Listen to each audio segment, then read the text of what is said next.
আমাদের সমাজে যে ডিভোর্স হয় এর একটা প্রধান কারণ হলো, সবগুলা বলতে গেলে ভিডিও লম্বা হবে, এই জন্য আমি বলতেছি না। আর বড় ভিডিও এখন মানুষ তো খুব হয়ে গেছে, এখন একটু বড় ভিডিও হইলে আর দেখতেই চায় না। সারাদিন গান বাজনা ইত্যাদি এগুলো আমরা নিয়ে ব্যস্ত থাকি। তো সঠিক যে কথা, হক কথা, এগুলো আমরা শুনতে চাই না। আমি যে কথাটা বলতে চাইলাম এটা হলো, আল্লাহ তাআলা বলেন, আর রিজালু কাওয়ামুনা মিনান নিসা, পুরুষরা হলো মেয়েদের অভিভাবক, গার্জিয়ান। আপনার বিবির গার্জিয়ান আপনি, আপনার স্বামীর গার্জিয়ান স্বামী, বিবি নয়। কেন? এটা হলো যে অবিমা আংফাকু, তারা খরচ করবে। খরচের বিষয়টা মূলত স্বামীর হাতে, স্ত্রীর হাতে নয়। স্ত্রী বুক করবে, স্বামী খরচ করবে, স্বামী ইনকাম করবে। কিন্তু আমাদের দেশে কি হয় যে পুরুষরা ইনকাম করে এবং তার পেছনে ব্যয়ও করে, কিন্তু সে স্বামীর যে সঠিক মর্যাদা এটা সে দিতে চায় না।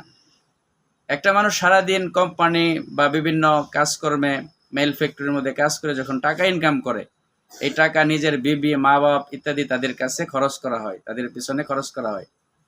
খরচ করার পরেও যখন একটা পুরুষ তার বিবি থেকে সম্মান পায় না, আদর সোহাগ ভালোবাসা পায় না, তখন আপনিই বলেন একে পালা অযথার খরচ দেওয়া দিনের মধ্যে কতটুক মজা লাগবে, এবং বৎসর ভরা যুগকে যুগ সারা জীবন কতটুক সে চালাইতে চাইবে। এজন্য সম্মানিত মা ও বোনেরা, আপনারা পরমুখাপেক্ষী, এটা আপনাদের দোষ না, আল্লাহ তাআলা এই সিস্টেমে আপনাদেরকে সৃষ্টি করেছে। যেমন আপনি যখন বিবাহের আগে বাপের বাড়িতে ছিলেন, আপনার বাবা এবং ভাই তারা আপনার উপর খরচ করেছে। ঠিক তদরূপ এখন আপনি স্বামীর ঘরে আসছেন, আপনার স্বামী যদি সন্তান থাকে, তো সন্তানরা আপনার উপর খরচ করে। তাহলে তো খরচের যে সাইডগুলা, এগুলা স্বামী এবং সন্তান এদের উপরেই গেল। অথবা বিবাহের আগে আপনার বাবার ঘরেই ছিলেন, তাহলে পুরুষরাই তো খরচ করলো, আপনি তো খরচ করেন নাই। এত বিশাল বড় একটা জিন্দিগি চালানোর যে পাথেয় ব্যবস্থাপনা, এটা যদি পুরুষদের থেকে হয়, তাহলে আপনি বিবাহ বসার পরে আপনার স্বামীর হক কেন আপনি আদায় করতে পারেন না? স্বামীকে একটু ভালোবাসলে, একটু শ্রদ্ধা করলে আপনার কি মান ইজ্জত কমে যাবে? আপনি কি ছোট হয়ে যাবেন? আপনার নেকি কি কমে যাবে? কেন বুঝেন না? কেন নিজেকে ডিভোর্সি করেন?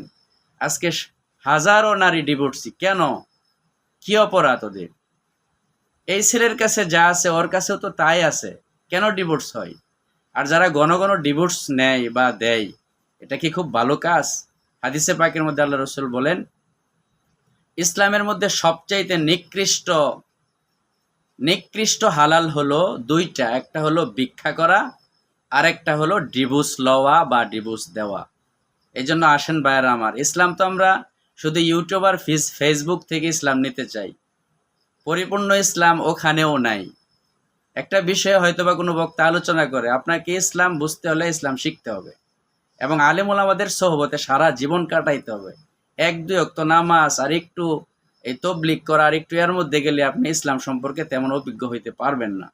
এজন্য আসুন, নিজের সম্মানকে রক্ষা করি, স্বামীকে সম্মান করি, নিজের সংসারকে টিকায় রাখি। আল্লাহ তাআলা আমাদের সবাইকে হেফাজত করুন।